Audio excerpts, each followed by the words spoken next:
Welcome in, college football fans. It's that time again. We are on our countdown to kickoff. Welcome to the First and Long College Football Show. I am your co-host, Marcus. That there is your co-host, Mason. Today, we are going to be going into a deep dive, a roster preview, post-spring, pre-fall preview, whatever you want to call it. We're on team number 19 on this list that we came up with pretty much, I guess, out of thin air. We're counting down our top 35 teams, folks. All the teams that we feel like are going to affect the college football playoff in 2024, and we're so glad that you are with us. And as I said, we're going to be breaking down the SMU Mustangs who are making their entry into the ACC. Mason, are you ready to talk some SMU Mustangs? How you doing today, buddy? We better get used to it. SMU is going to be a team that we're going to have to talk about a pretty good bit this year, huh? Yeah, I think so, which is really surprising for a team coming out of the group of five into the now Power Four, moving into the ACC, and all of a sudden they're a fringe top 25 team. What? Like Houston didn't get that treatment. UCF didn't get that treatment. And it's because they didn't deserve it, and SMU does. I think that they've got a really good program behind Brett Lashlee. Had their most successful season since 1980 something. So that's saying a lot, and I think that there's reasonable optimism behind this Mustangs team, and I'm really excited to break them down today and also see what they do this year. Well, the whole reason a team like SMU makes a jump from the American Athletic Conference, the AAC, to the ACC, the Atlantic Coast Conference, it's for one reason, Mason, is for eyeballs. And you ask and you shall receive. There's going to be tons of eyes on this team throughout the year. Got big games going throughout the year. We're going to break down at the end of this video. We're going to take a look at the schedule, break that down, kind of give our predictions for the 2024 season on the team, and that way you can, look back in a few months and poke fun at us and laugh at us whenever we're completely wrong, or we'll be completely right, which is probably more likely. So let's dive into this thing, Mason. Thank you all again for tuning in. If you're an SMU fan or just a college football fan that's digging into SMU probably for the first time, or at least in a long time, hit that subscribe button, hit that like button. We'd love to have you around the First and Long College Football Show. We got it. We got all the content coming year round. So we're your one-stop shop for everything Power Four college football. Let's kind of just go through this thing, Mason. You mentioned the season that SMU had last year, 11-3 in 2023, wins the American Conference. For all intents and purposes, Mason, this was a really good team in their conference last year, right? They pretty much beat everybody that they needed to win that conference championship, but went 0-3 against power conferences. That is something that kind of stuck out to me as I was looking at this team and some of the results from last year. But you know what? That has not slowed SMU fans down from jumping on the hype train with this head coach, Lashlee. Everybody seems to be really high on this guy, Mason. It seems as though he has got it going for SMU after last year. We'll see what he can do in the ACC whenever it's time to play some Power Four football. What do you think about Rhett Lashlee and the trajectory of SMU headed into the ACC? I'm really high on him as well. I mean, look, kind of a younger guy in a sense, and for head coaches at least, and took on a project really at SMU in 2022. This is a program that's been under scrutiny because of its violations back before I was born. Right? Seems like they've been in the doghouse for long enough, and but anyways, Lashley comes into that situation kind of probably understanding that they may be on the tail end of some of those punishments that they had been dealt for so long, and now they're heading into a legitimate conference, and it's really all thanks to him. I mean, they really weren't doing much before Lashley came in, and now they win the conference in the group of five. And like I said, they're a fringe top 25 team in the preseason heading into the ACC, and have a pretty favorable schedule this year, which we'll get into here in a minute. But I feel like the trajectory is really up for this coach, and I don't really see that stopping very much. I think he's done an excellent job given the circumstances, and now you're starting to see, moving into the ACC was not only a big on the field move for SMU. Off the field, they're starting to get boosters involved. They're in the Dallas market, so they've got boosters who can provide in the NIL space. And I think Yeah. that we're really going to start seeing them from being like barely in the top 100 in recruiting to top 25 in recruiting. And that sort of turnover and that roster attrition is going to pay dividends down the road. But I also like what they did in the transfer portal this year to compete in the ACC this season. Yeah, you stole the words right out of my mouth. There was some really good moments in the recruiting season this year for SMU, and if that continues, and I think that it will, just because of the mere fact that they're in the state of Texas, there is so much talent coming out of the state of Texas. And really, if you want to sit and think about it, Mason, you got Texas A&M, you got the Texas Longhorns, right?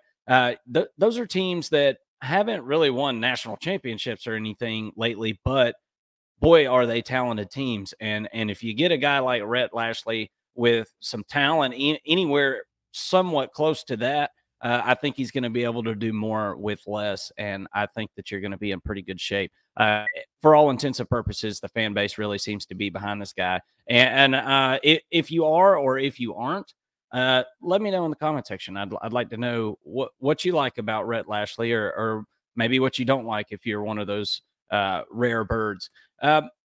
Let's start with the offense, as we usually do on these types of videos, Mason. Casey Woods returns in his third season as the offensive coordinator. And, honestly, Mason, I was pretty hard-pressed to find any stats on this team that weren't decent. Pretty much everything is top half in the country or better in just about every single category that you can look at. And this offense is going to return 93% of its production from last season. So things are definitely looking up, and you can see why a guy like Casey Woods would be headed back to SMU to coach in Dallas again for his third season whenever he's got all these guys coming back already knowing what's going on. Should have been a pretty fun spring for a guy like Casey Woods with a bunch of guys who already know what's up, right? Yeah, absolutely. Woods is a guy who has sort of this balanced paradigm of offensive football, balanced scheme, I guess, and plays the run well, plays the pass well, and it shows. Scoring offense, number 8 in the country, top 25 in all major categories outside of rushing, which 175 yards per game, that'll get it done in the ACC. So if they're able to, if he's able to coach against the ACC teams, which, let's be honest, it's not a strong defensive conference, right?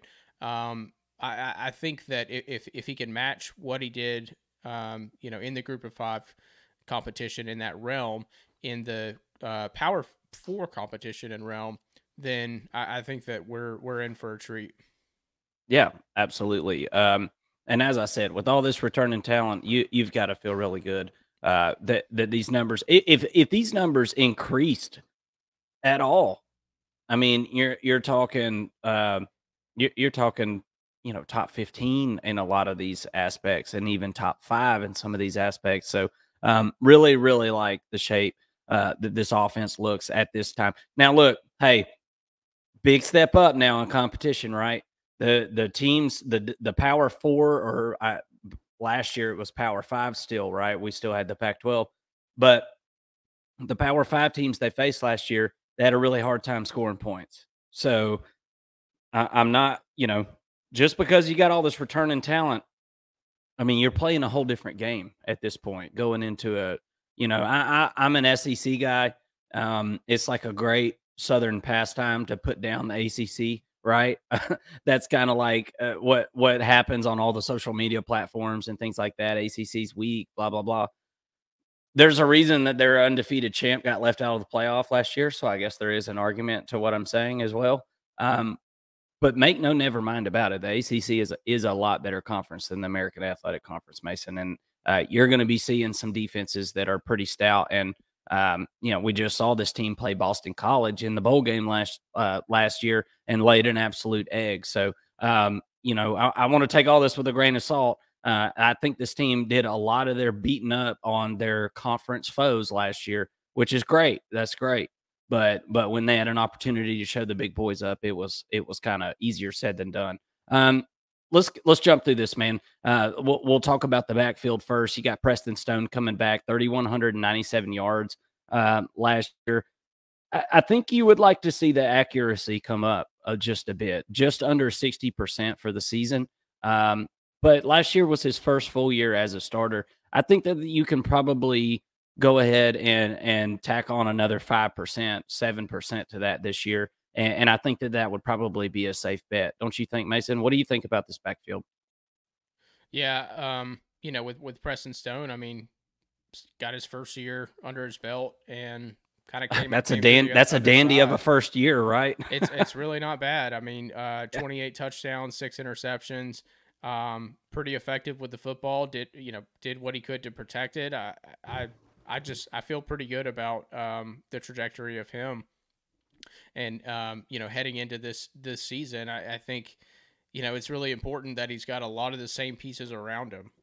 Outside of the offensive line, there's not much changing. So, which offensive line, look, they got to do their job and protect him to keep him upright. But when you've got your weapons on the outside that you've played with, I think they lost really one wide receiver that was worth a flip, I guess. But you've already got this gel and this connection with the outside pieces and a really strong running game, which we're about to get into here. To back him up, which is a quarterback's best friend.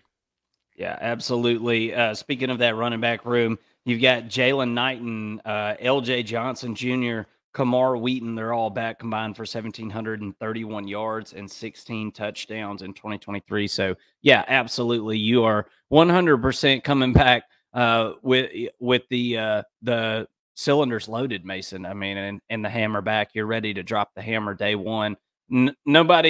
Not to say nobody's going to be nervous before a football game, because that's just silly. I mean, me and you have played football games. You're always going to be nervous, but just knowing what's coming and having that experience, especially in the backfield, standing back there with your quarterback, man, you really just can't put a price tag on that. And it's really going to help this team as you transition, like I said, over to some big boy football. What do you think about these running backs? I feel pretty good about the guys they've got coming back for sure. Yeah, I mean, you mentioned it, over 1,700 yards between the 16 touchdowns. And what really stood out to me was, Kamar Wheaton had a 4.9 yards per carry average, and the other two are both up over 5. So pretty productive. Jalen Knighton was at 5.5 yards per carry last year.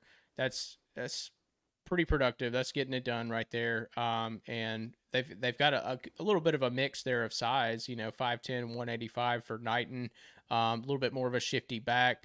And then you've got L.J. Johnson, who has a little bit more of that power at 211, running with a low center of gravity there, kind of a bowling ball of a back, a little bit more of a physical guy. So I really like the 1-2 punch there. And then Kamar Wheaton is a very serviceable third head on this running back monster room that they've got here, Mark. Yeah, absolutely. Absolutely. Let's talk about the pass catchers. And you know what? We never do this, Mason. So let's do this today, because if there was a day to do it, today's the day to do it. Let's start with the tight end. How about that? Yeah. Let's go with the tight end. We never let the tight end go first in the pass catcher room. And as I said, this is a good guy to do it with. RJ Maryland, 518 receiving yards last year, 7 touchdowns. You see those numbers. We kind of talked about it before we started recording. Mason said, where is RJ Maryland? I don't see him on the depth chart, because he thought he was a wide receiver, because he's got so many yards. You just don't see tight ends with that many yards in today's football, unless you just have like a first round talent like a Brock Bowers or something like that. Now, I'm not going to go out and say that RJ Maryland is Brock Bowers, because that guy's kind of like Superman, but this is a really good tight end, Mason, and that is going to be a really nice weapon to go along with a wide receiver room that the cupboard is just full, man. Your top 7 pass catchers from 2023 are all back, right? I don't know how many teams you can say that about, but not many in college football. Last year, this offense had 8 guys with 300 plus receiving yards. So this quarterback in his first year felt comfortable enough to really spread the ball around the field. And I think that is an excellent sign for, his familiarity with the offense and his comfortability and cohesion with his wide receiver group. I'm really excited to see what these numbers are going to look like this year. I'd like to see one receiver kind of emerge as that number one guy. I think that is important in a wide receiver room. I feel like whenever you just need that 3rd and 8 catch, I feel like you just kind of want to have that guy that's calling for the ball, but certainly is a whole host of guys that can get it done here.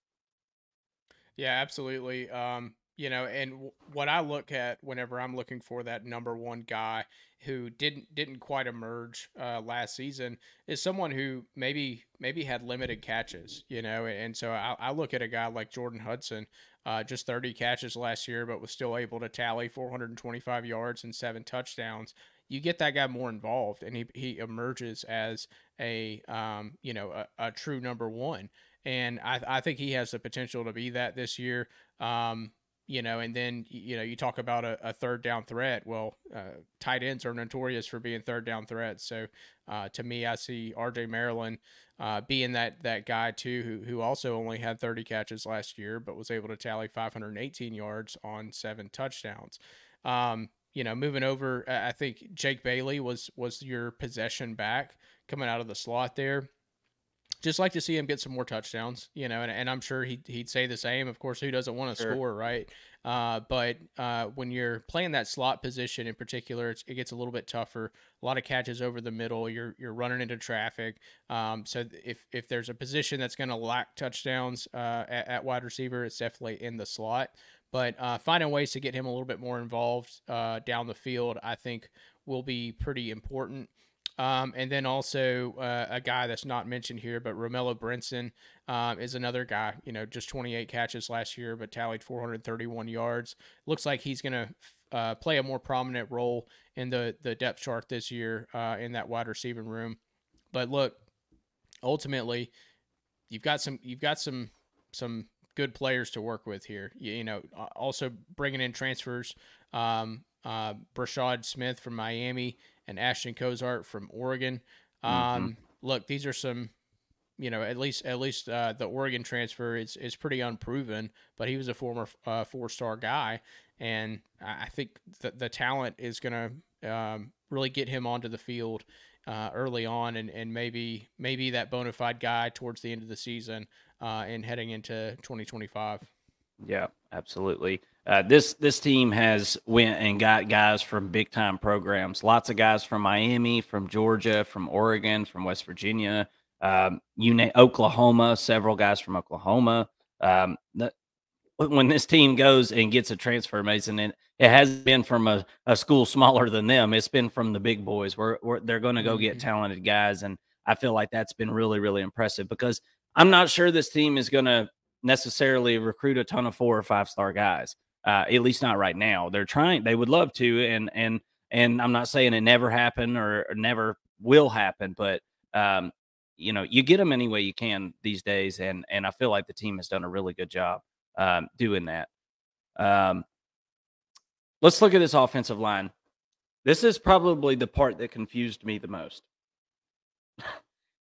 Whenever you're digging through a lot of these teams, guys, it's harder than it's ever been because there's just so many transfers, and I feel like there's more undecided offensive line starting lineups right now after this spring than probably ever before.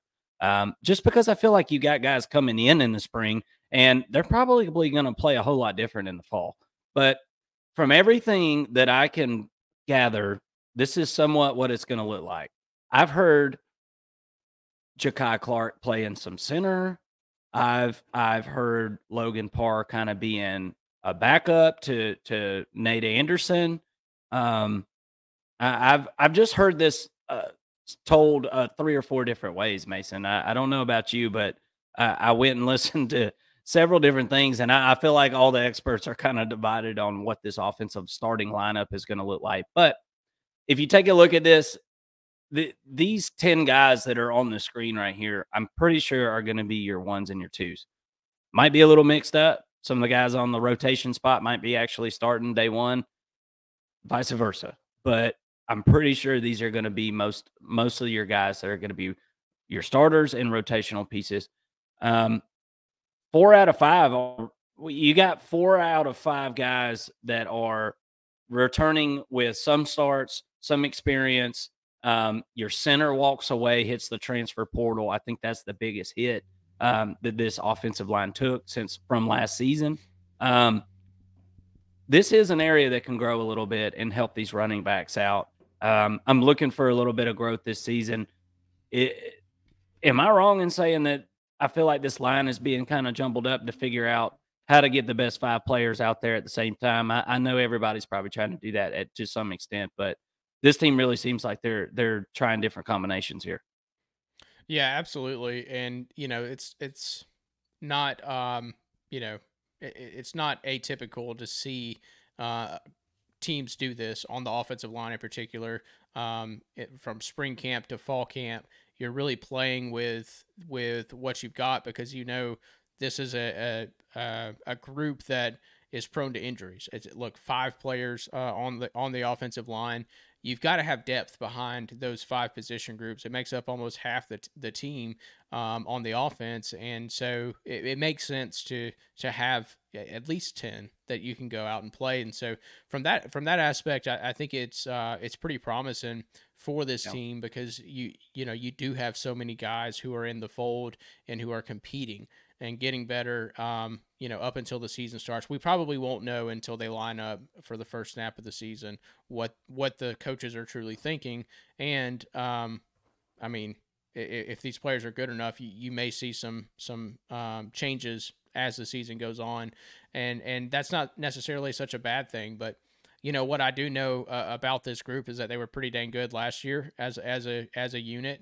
Not much drop off going to happen. You would expect going into this season, even though they do lose the center there, Branson Hickman, who was a pretty important piece. But outside of that, they bring in 3 guys at least with some girth, with Andrew Chamblee coming over from Arkansas at 6'6", 304 pounds. Nate Anderson, he comes over from Oklahoma, and he was a former top 100 overall player out of high school, 6'4", 300 pounds. And then the other Oklahoma transfer, Savion Byrd, at 6'5", 295. And he was actually starting for OU last year before he got hurt and ended up ultimately losing his starting spot. So a lot of power forward talent coming in and size coming in to help out this team kind of get bigger, get better as they head into the Power Four. Yeah. Yeah, I think there's a chance that this group could be a little bit better. I think it's going to depend on that center position, though. I mean, that can wreak havoc on you when your center leaves out early or leaves for the NFL or something like that, and you're left with guys that don't have a ton of experience snapping the ball. I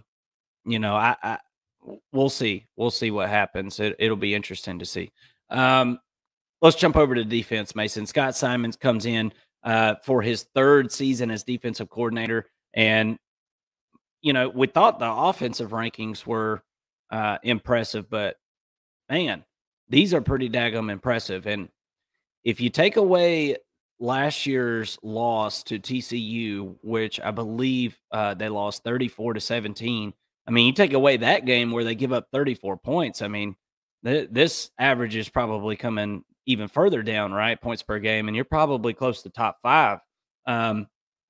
Really, really impressive job by Scott Simons. And seems like they got 2 really, really good coordinators at SMU, huh? Yeah, absolutely. Really like what Simons did last year. It's his 3rd season now, heading into his 3rd season. They did lose a pretty good bit on defense, but I like the size that they brought in on the defensive line, the numbers that they brought in on the defensive line. I think that's going to be huge for them. And ultimately, I mean, a really solid base, I think, at linebacker for this group to kind of build around.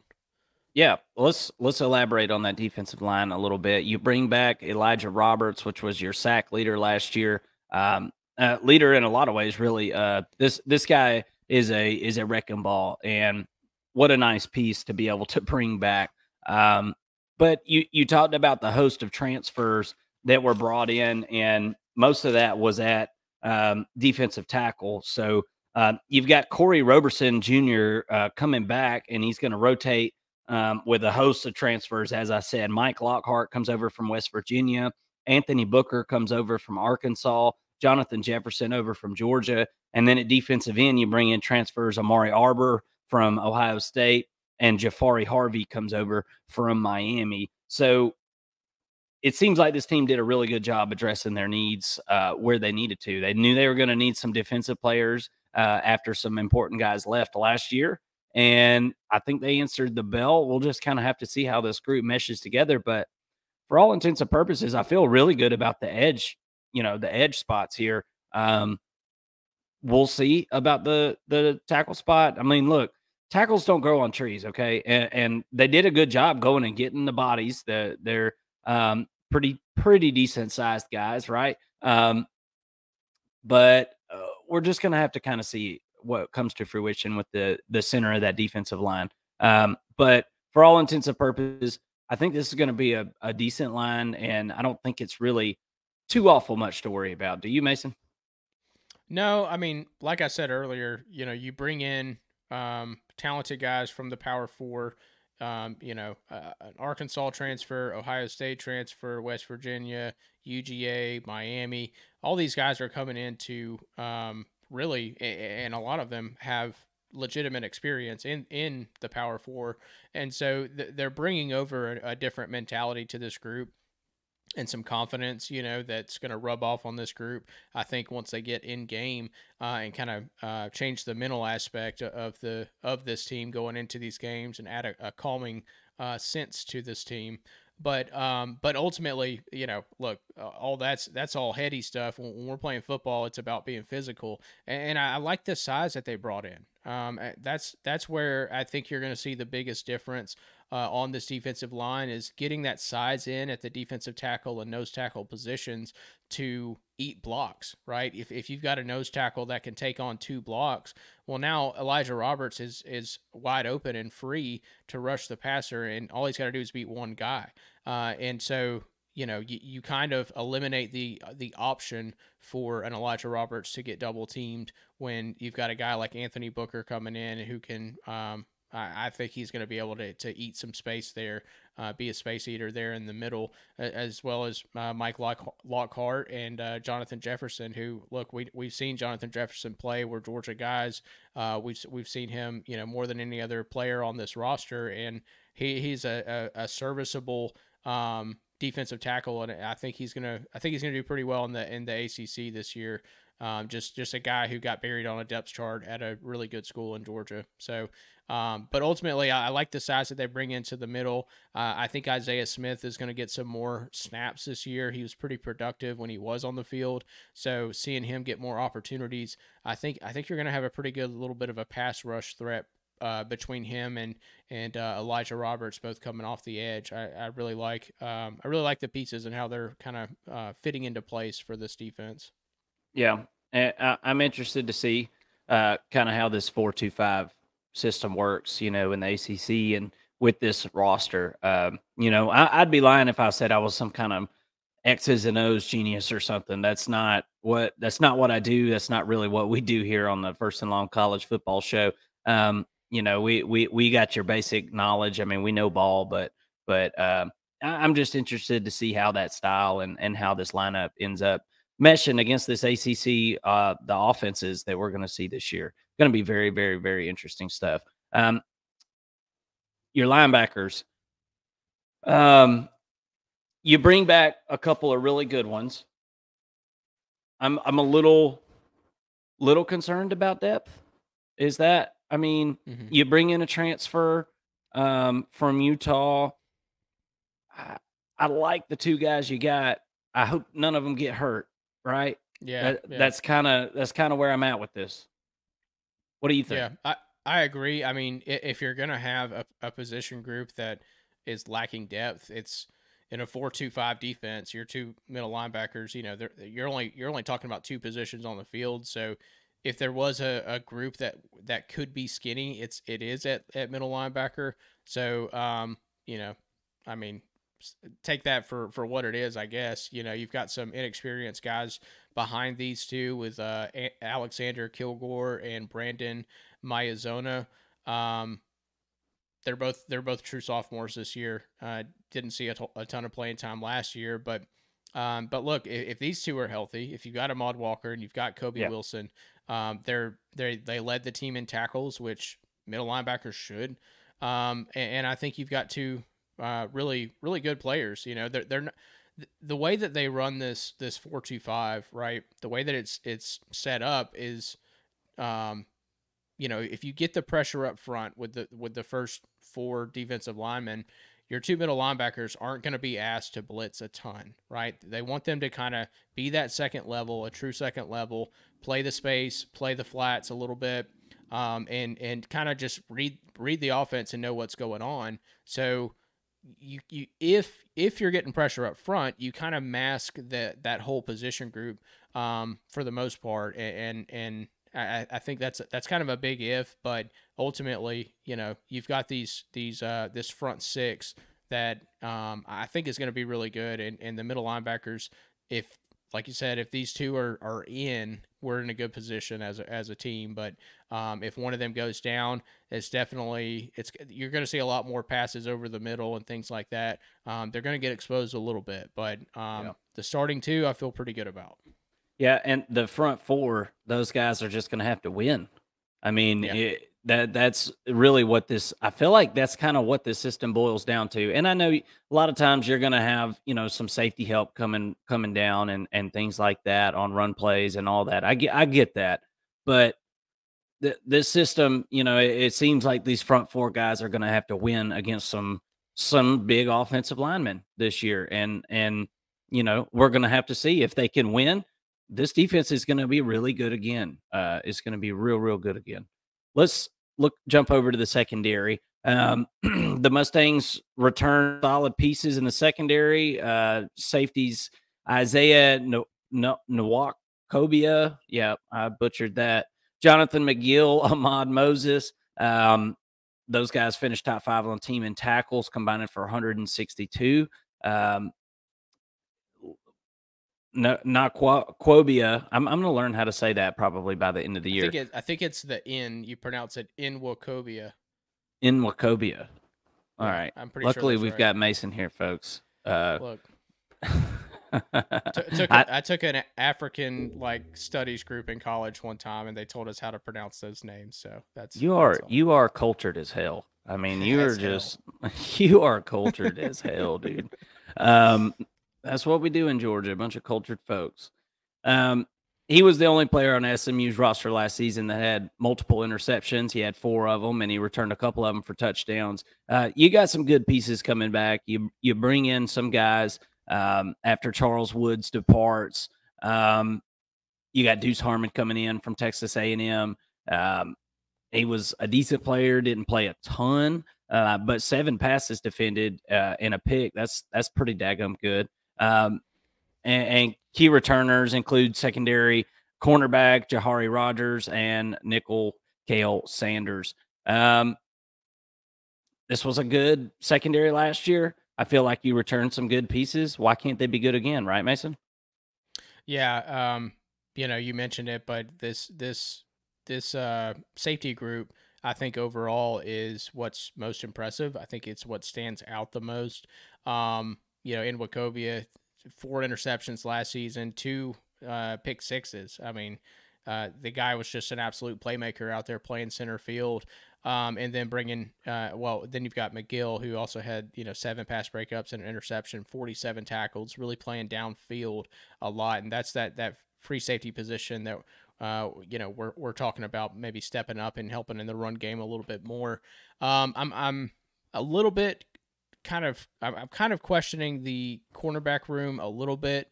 If I'm going to nitpick on the secondary group, it's definitely at the cornerbacks, but I do like who they brought in Deuce Harmon. Played for Texas A&M last year, 7 pass breakups, 1 interception as well. I think he's going to be a solid piece for them, and another guy who brings in that power 4 sort of experience and has played in the bigger games. And yeah, and then Jahari Rogers starting, AJ Davis starting. I think you've got 3 pretty good cornerbacks there. I don't really know about the rest of this group, so we're gonna have to wait and see on what these guys could do. Davis Robinson is going to be in the mix there, but is a guy who didn't get a ton of snaps last year either. So did he transfer from LSU, Mason? I think he did 2 seasons ago. 2 seasons ago. Okay. Yeah, so he did play for SMU last year, but yeah, we just got to see how this group meshes. A lot in this defense, a lot of pressure can be put on the secondary, again, depending on the front 4, and what kind of pressure they're able to get, which is true about any defense, by the way. But I don't know. I'm really interested to see kind of how this whole group kind of meshes, because I'm a little bit worried about what they've got on the edge at cornerback and at nickelback. Yeah. Well, let's take a look at the schedule and let's see if we see any teams that we feel like can test that, right? Because there's teams that have certain blemishes that really don't get recognized until certain games throughout the year. And when I was looking at the schedule earlier, I wasn't like overly just like, oh my gosh, this is undoable. I mean, yeah, you got Florida State and you got Louisville, but you missed Clemson, right? That's good. You got a dub. State. I mean, yeah, that's going to be tough this year. Sure. North Carolina, there's a few of them. Miami, no Virginia Tech. I mean, no Georgia Tech. Pretty good ACC, yeah, pretty good ACC schedule, I think. Pretty favorable for a team coming over from a group of 5. Yeah, I think so. You got a dub to start the year there. BYU, I mean, you got a coach over there at BYU that's on the hot seat. They're coming to you on a Friday. I think you got to feel pretty good about that. That's a bottom feeder in the Big 12, right? I mean, and then you've got your crosstown rival in TCU. They beat you last year. I think it's going to be tough to beat this TCU team, but you know what? It's a rivalry game, Mason. You got to say it's going to at least be 50-50. I mean, I don't think this is going to be like a huge spread in this game or anything. So I kind of consider that one to be on the fence. Florida State, going to be a tough game, but guess what? You got them at home, man. So you get a couple of your toughest games of the year at home in that first little span of the season. Should be healthy, right? You would think in those first 4 games of the season, you ought to be pretty healthy. This schedule shakes out pretty doggone good. At Louisville, at Stanford, at Duke, Pitt, Boston College, who you lost to at the end of the season last year, and then at Virginia to end the season, and then you've got Cal at home to end the season, which is also a big get. You don't have to go all the way out there to the very far West Coast, even though you are kind of in the middle anyway. This is a pretty easy schedule as far as ACC is concerned. What's your thoughts on it, Mason? Yeah, just one thing that I'm noticing is the week 0 game isn't listed on this schedule. So they do have a week 0 game against Nevada. So that's another win there that you get to tally up. And the good thing about the week 0 games or teams that play the week 0 games is that they get a third bye week, which seems like so bizarre for college football. But now that we're going into a 2 bye week schedule with the 12-team playoff, those teams that play the week 0 will have a third bye week. So, you mentioned being well rested at the beginning of the season. They're going to be well rested all season long. So I'm counting those first 3 games. So Nevada, HCU, and BYU. I'm counting all of those as wins, and then so you're 3-0 heading into your bye week, right? And you played your last game on a Friday. So now you've got a long period to rest up, to study film, to get better. and then you've got TCU coming to you. So with that extended time, and I feel like right now SMU is in a little bit better position than TCU at the moment. So I'm giving them a win there at home against TCU, against those in-state rivals there in the Horned Frogs. And then now you've got an emotional game against Florida State.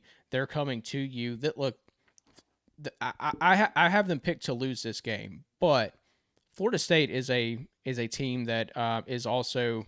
I mean, they lost all their returning production, right, or all their production. So they're returning almost no one. This is a game that you can win if you're SMU, and if you do win, well, now you've got Louisville coming in, or now you got to go to Louisville and play them. A little bit tough there, back-to-back games. If you can split those two games, I think you feel really good. Oh, yeah. But ultimately, I do think that you do end up losing those two games there. And then you got to go, to Stanford. I think that's going to be a win. I think Duke's going to be a win with them rebuilding. I feel like SMU's in a better position right now than Duke, than Duke is at the moment. Pitt is always going to be a tough matchup, but I do think that you're going to be able to win against Pitt at home.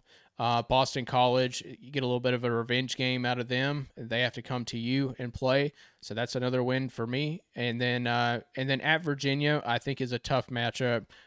Virginia is going to be a pretty stingy opponent this year, and I've got that as a loss. It's kind of a trap game, a kind of an abnormal trap game to me, where things are going so well, and then all of a sudden, you kind of drop one that you maybe shouldn't, right? And I think that that's the situation that SMU might find themselves in against Virginia. And then you've got Cal coming to you. And of course, I think that they're going to win that game, although Cal will be a little bit tricky this year. But ultimately, I think that they will win that game. So to me, I'm looking at this season. I've got, 3, maybe 4 losses on the season. Really like 3.5 losses is where I'm at, given the favorability of the schedule. That's, to me, that's what I'm looking at is, 8 or 9 wins for this team in the regular season. And that's not going to do anything but boost the image of these high school and college players around the country and bring more talent into this SMU team to see, a coach in Rhett Lashlee who enters the ACC and is not only going bowling, but is, if they're 9-3, they're a fringe playoff team, right?